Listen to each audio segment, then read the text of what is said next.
Okay. Hello. Hello, beautiful people. Welcome to the first video ever on this channel. My name is Kara.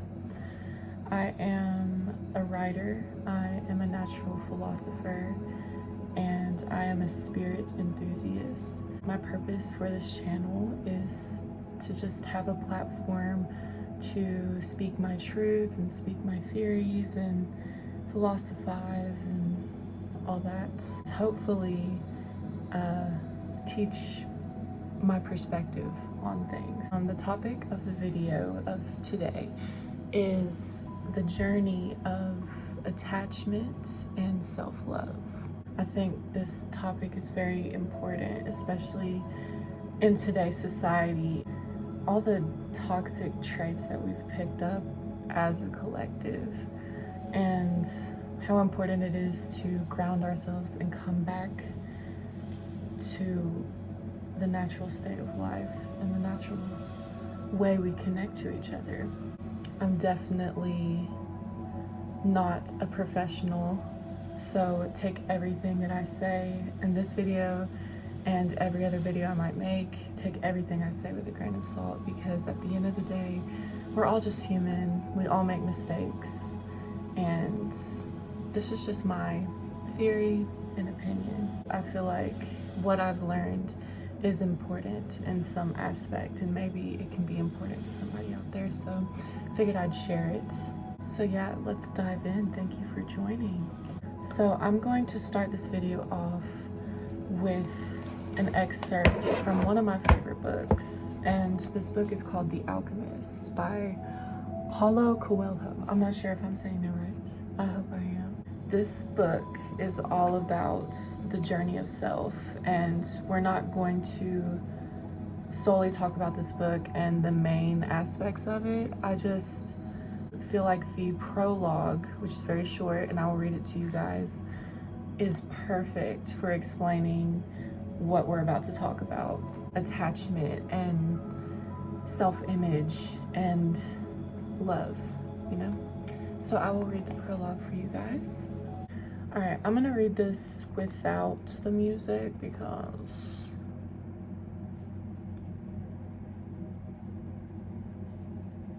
and now I've lost where I was. So let's dive into this prologue. The alchemist picked up a book that someone in the caravan had brought. Leafing through the pages, he found a story about Narcissus.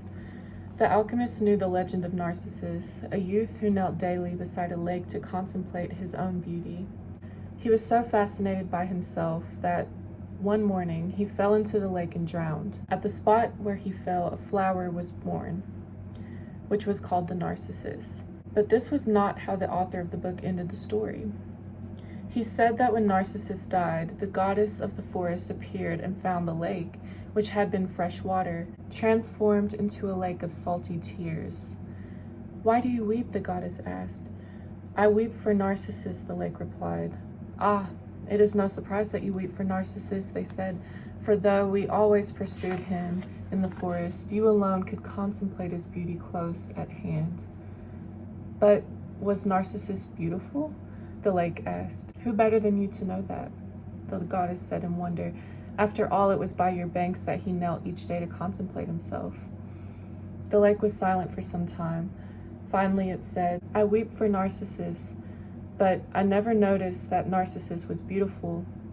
I weep because each time he knelt beside my banks, I could see in the depths of his own eyes my own beauty reflected." What a lovely story, the alchemist thought. So that was the prologue. I read that because I feel like it's just such a beautiful way to describe this universal truth. Everyone is a mirror. Everyone. Everything is a mirror. And we'll dive deeper into that. But first, let's talk about unhealthy attachment. And I'll first start off with my own journey with attachment. We've all been there, girl. Like, girl, it's bad. Like, we make a lot of mistakes as humans. We're so silly.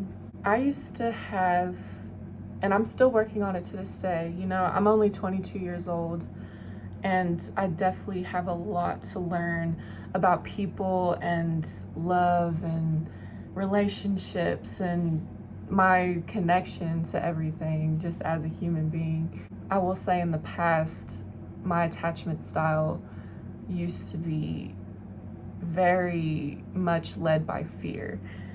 And I think a lot of what attachment is led by fear. We feel insecure as humans because something inside of us knows that we're all gonna die. This life is not infinite. This life is not forever. Nothing is forever. Everything changes. Relationships change. You change. People change. The leaves change every fall. Every fall the leaves turn into different colors, and then they eventually fall and die. And we experience death in winter, and then a revival in spring, and then joyous summer, you know? And it's a cycle, and everything changes. Nothing stays the same. And that's really hard for us as people, especially if we have fear inside of us, to accept that things change. We want to hold on to something. I view relationships as kind of a picture, you know, like you take a beautiful picture of how this relationship is and you dream about how it's going to be. You make plans and you both agree on things, but then changes happen. Some things just don't work out and you have to throw the picture away and take a new one. That's really hard to do. So if you've come to that decision and have successfully taken new pictures, then I salute you, because it is a very hard feat, and people get trapped in these cycles of going for the same things that they're used to, of going for the same people that they wish were different, that they wish could just see, you know, like, and I've been there. I am like naturally a very loyal and also very stubborn person. So I've been there where I've just I have begged people to love me, you know? I've begged people to see me. And you can't change anybody. You can only change yourself. Why do we have attachment? Why do we have attachment, you know? We have attachment because we're scared. We are super duper afraid. And if you say that you're not afraid, that is a lie.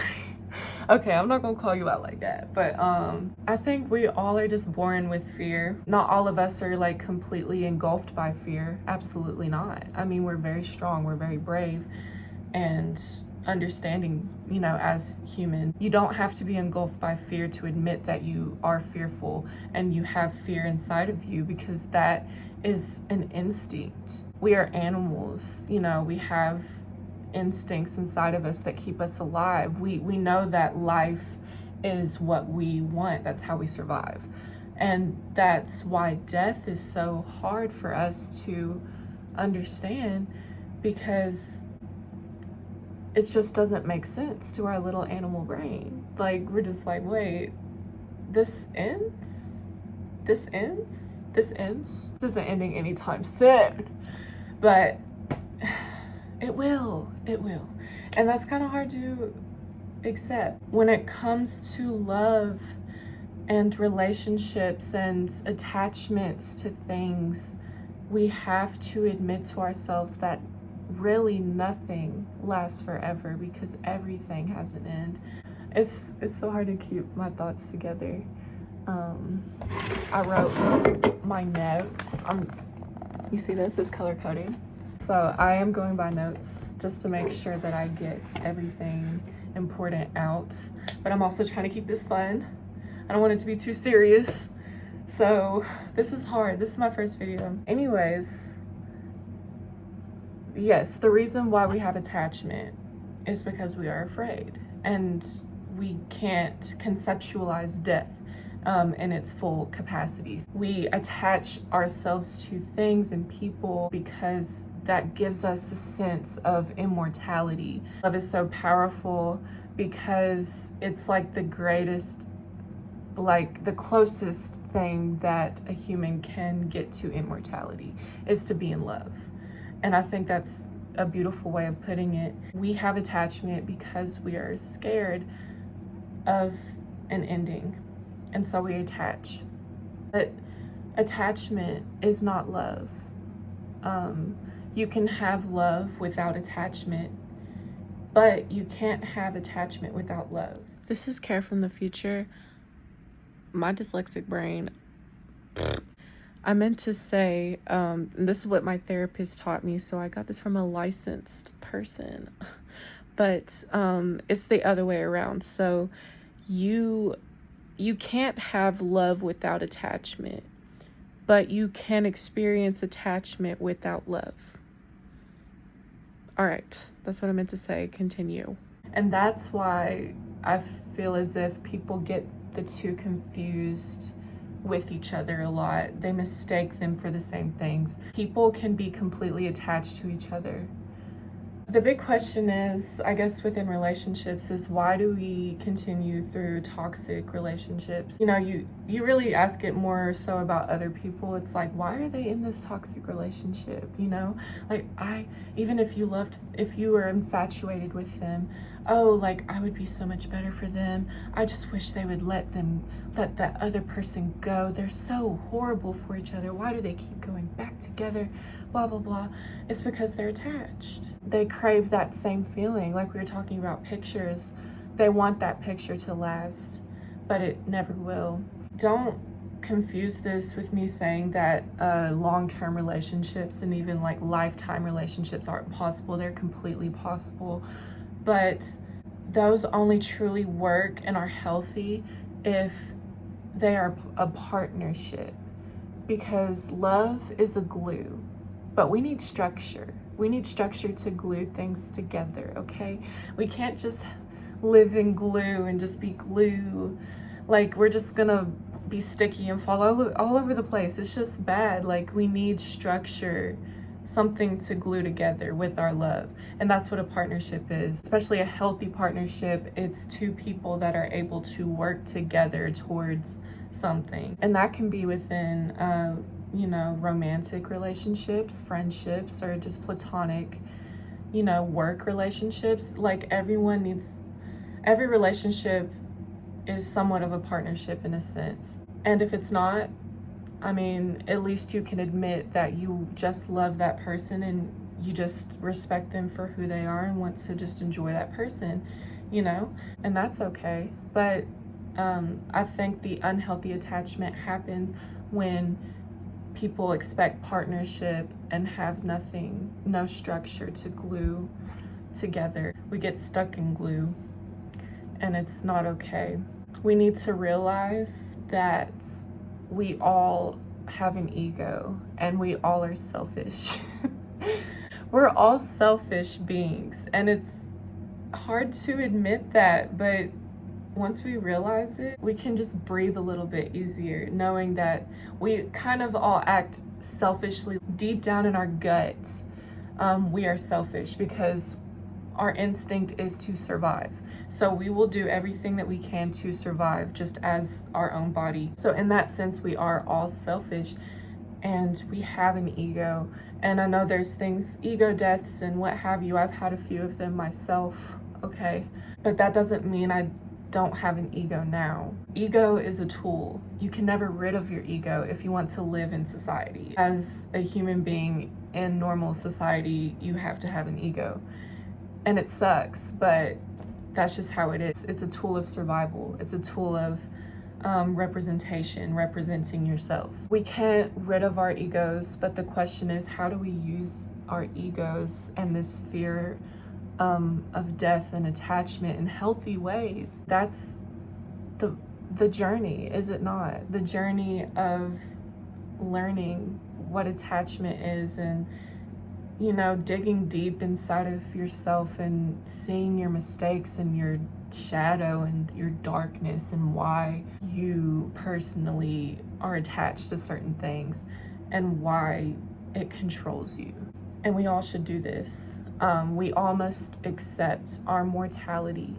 We all must accept that we are imperfect, that we are human. Yes, we do have God inside of us. We are creators. We can make such beautiful things, but we are animals and we are mortal. And at the end of the day, I'm leaving everything. Everything dies alone. And you can't take anything with you. You can't take your spouse. You can't take your house. You can't take your books. You can't take your hair. You can't take your body. You leave everything when you die. This is dark. Oh my gosh, it's really dark. And I apologize if someone clicked on this just to talk about love in a more surface sense. And I promise I'll redirect, of course. But it's important to understand that deep rooted fear, because that is what drives our attachment. And this is what I've learned. Again, I'm not a professional. I still have many years of mistakes to make. But I've been through a journey of self-discovery. I've definitely had the intention along the way to stay aware of what was going on and to always redirect back to myself and why did this happen or that happen, and really look into myself at the end of the day, what love is. And this is where we can step into self-love, the self-love aspect. What is self-love? You must look at yourself completely. You must see yourself completely for who you are. And that includes the dark side of you. That includes your mistakes. That includes your imperfections. You must hug it. You must hug it, okay? Because your mistakes are like a child, okay? This is your child self. This is your fool self, just leaping for things that you weren't ready for, or saying things you didn't mean, all out of fear. And you have to hug those mistakes, because if you don't, then you'll never learn. You'll never know them. You'll never grow from them. You must tend the dirty soil to create a plant. You have to get your hands dirty. And it's hard, but it's something that you have to do. And I still struggle with it to this day. I've had a lot of people call me selfish before. Sometimes they were right, sometimes they were wrong. I feel like we confuse selfishness a lot, because some people just really have a lot of self-love and they really respect themselves. And sometimes that's at the fault of somebody else's insecurities, right? And so they call us selfish, or they just call us names or whatever. Definitely check yourself when that happens. Am I being selfish? If you are, then correct it. If not, you're coming out of a place of love for yourself. You're protecting yourself, and there's nothing wrong with that. It is okay to love yourself, and it is okay to love yourself a lot. You don't even have to, it's a choice how much you love yourself. As long as you love yourself, you're fine. But it is okay if you think you are the best. Oh, I almost cussed. Oh, child, I'm trying. It is okay to believe that you are the best thing to ever happen. This is your body, this is your perception, this is how you see God. Have fun, as long as you're not hurting someone else and not acting out of fear, acting out of pure love, of course, be yourself and love yourself completely and love yourself a lot. Say no. Girl, I've had so many issues because I can't say no. And it's so hard to say no if you come from a people-pleasing mindset. My attachment style, I would confuse love, pure love, with this attachment. I had fear inside of myself because I didn't know myself completely. And so when somebody did something to me, or just something that was selfish, or didn't do something out of complete love for me, I would get scared and I would get angry and I would just beg and beg, like, why are you doing this to me? Why can't you love me? I've literally said that before, and it's so sad and disappointing. That's the biggest emotion. It's people will disappoint you a lot, but that's okay, because nothing is permanent, and every mistake we make, we must learn from, and it's okay to make those really embarrassing mistakes. Because I would not be the person that I am today if I wasn't that person in the past. That like fearful, just grabbing onto someone, and like I've always stayed in relationships way too long. I've known in the back of my head, like, this isn't working. We're not good for each other, and they're disappointing me all the time. But I had that attachment issue with them, and I wanted it to last, so I would let it go on until it just crumbled. You just have to accept that and move on. But we'll take that knowledge and go into the future a little bit more smart and a little bit more careful with our hearts, right? You have to. You can't repeat these cycles. You can't be stuck in a cycle, or you're just gonna be in the same place. You have to change yourself to experience change, okay? Let's talk about this other book. And this book is called The Four Agreements. And I don't have a book to show you, but I do have the PDF. And I'm just gonna read a little bit. It's at the beginning of the book, the intro, and it's called The Smoky Mirror. And I highly recommend this book. First of all, it's just so powerful. I don't even know how to explain it. Like, I would probably mess it up if I tried to. But I'm just gonna read a little blip out of this intro, Smoky Mirror. This is what he discovered. Everything in existence is a manifestation of the one living being we call God. Everything is God. And he came to the conclusion that human perception is merely light perceiving light. He also saw that matter is a mirror. Everything is a mirror that reflects light and creates images of that light. And the world of illusion, the dream, is just like smoke, which doesn't allow us to see what we really are. The real us is pure love and pure light. This realization changed his life. Once he knew what he really was, he looked around at other humans and the rest of nature, and he was amazed at what he saw. He saw himself in everything. In every human, in every animal, in every tree, in the water, in the rain, in the clouds, in the earth. And he saw that life mixed the tonal and the nagual in different ways to create billions of manifestations of life. He comprehended everything. He was very excited. He could hardly wait to tell people. He tried to tell others, but they could not understand. They could see that he had changed, that something beautiful was radiating from his eyes and his voice. They noticed that he no longer had judgment about anything. He was no longer like anyone else. He could understand everyone very well, but no one could understand him. They believed that he was an incarnation of God, and he smiled when he heard this, and he said, "It is true, I am God, but you are also God. We are the same, you and I. We are images of light. We are God." But still the people didn't understand him. So that's a little excerpt from the intro of the Four Agreements. And it goes on to talk about this mirror theory, that everything and everyone that you come across is a mirror of yourself. This relates back to Narcissus and the lake, and how the lake saw Narcissus. He saw his own beauty reflected in Narcissus' eyes. He saw himself through Narcissus, and that's why he wept, because he saw the love of himself in someone else. That realization is just so gorgeous, and I'm so glad to have come to that realization personally. That fact in itself really, really helps me with attachment and with, the fear of someone not loving me, or, yeah.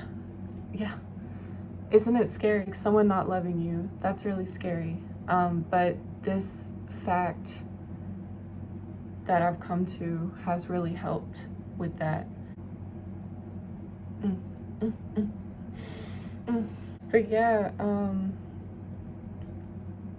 this brings me to my mantra that I created myself, and I've said it to myself for many months after I created it, and it's really helped me with this fact and with this discovery, and to help me not be so fearfully attached to things and to just love things as they are. I am who I love. I am what I love. I am why I love. I am who I love. I am what I love. I am why I love. Now, I'm sure there's plenty of other mantras that probably mean the same thing, but I'm pretty sure that doesn't exist anywhere else. I don't know. I've definitely created that in my head. I wanted to share it with everyone because I think it's just such a powerful thing to say and a good way to sum up like this whole topic that we just discussed. Be the lake, okay? Be the lake that saw Narcissist as himself. And I don't mean in a narcissistic way. See yourself in everything you love, because we are everything that we love, and we are everything that we hate. That goes with the mirror theory, you know. Every aspect or personality aspect that I see in someone is because I realize that within myself. Everything that I see that I hate or dislike in someone is stemming out of a fear of myself, stemming out of a fear of life in general, a fear of what I can perceive. If I can perceive some sort of evil, it's probably because it exists somewhere in my life. What I can see of something that I love or that I'm, you know, attracted to or infatuated with or just like, that's a part of me too. That's a part of my perception. That's a part of my life. And I can acknowledge it and see it. So it's really important to realize that everything is a mirror of your own perception of life. When you realize that and you start saying this mantra, you know, I am what I love, I am who I love, I am why I love, it'll help you with love in general. Just watch things change. Watch things change. And honestly, watch people leave. Watch the people that are unhealthily attached to you leave. Watch unhealthy things change. Once you realize that fact, you're probably going to disappoint some people because you're going to act more out of a self-preservation mindset. You're going to act out of a self-love mindset. A lot of people aren't attracted to that. I don't even mean to say it like that, I'm sorry. A lot of people are going to be intimidated by that, and a lot of people are going to be offended by that at the end of the day, because you have this realization that I'm attached to nothing, connected to everything, and if you want to leave, I'm going to still have my body, I'm still going to have the things that I love, and I can find it somewhere else. Everything that I love, I can create myself, and I can find elsewhere because it's just within me. Don't get caught in a cycle of self-deprecation. Don't get caught in a cycle of begging for the bare minimum or even less than the bare minimum, because you don't deserve that. You know what you're capable of. Understand what you want. That's the first question. If you don't know yourself, then just focus on yourself, okay? I know it's hard, and I'm speaking, you know, out of experience because I'm naturally an extrovert. I get energy from other people, and I love people a lot. It's hurt me though, because I lost myself in the process of loving others. And you can't do that. You must keep yourself, you must hold yourself, and you must understand yourself before you could ever try to understand someone else. Everything is a mirror. If you don't love yourself, then how can you find love? How would you even know what love is if you can't love yourself? That's my personal take on this journey of attachment and self-love. I hope that this resonated with somebody, and I hope that, I mean, congratulations if you are at the end of the video, because this has been a little bit long. It's just like such a deep topic, and I did go a little bit deep with it, but I think that's necessary because you really got to understand like that innate reason why we are the way we are as humans. Yeah, read The Alchemist. I'll put a link in the bio for The Alchemist. I'll put a link in the bio for The Four Agreements. Those are two very good books. But yes, I'll share those. I also have my socials linked. And of course, if you like this type of content, let me know. Give me your feedback. If you have any questions, let me know. Even if you have something bad to say, it's whatever, you know, I'll deal with it. We're all just human at the end of the day, and we're all a community. And since everything is me, I love all of you, you know? Because I do love me. I love myself. It's been a long time coming, but I love myself. I really do. Like, share, subscribe if you like this stuff. This is my first video ever. I hope I did a good job. I want to do more stuff like this. I'm also planning with this channel, I would love to be able to share some of my writing, some of my art with you guys. Just give me feedback. If you like this stuff, then I'll keep doing it. If you don't, then I probably still will keep doing it. But yeah, that's the end. Thank you so much. And everyone, stay blessed, stay happy, stay healthy, and love yourself so that you may spread love to the world. Thank you.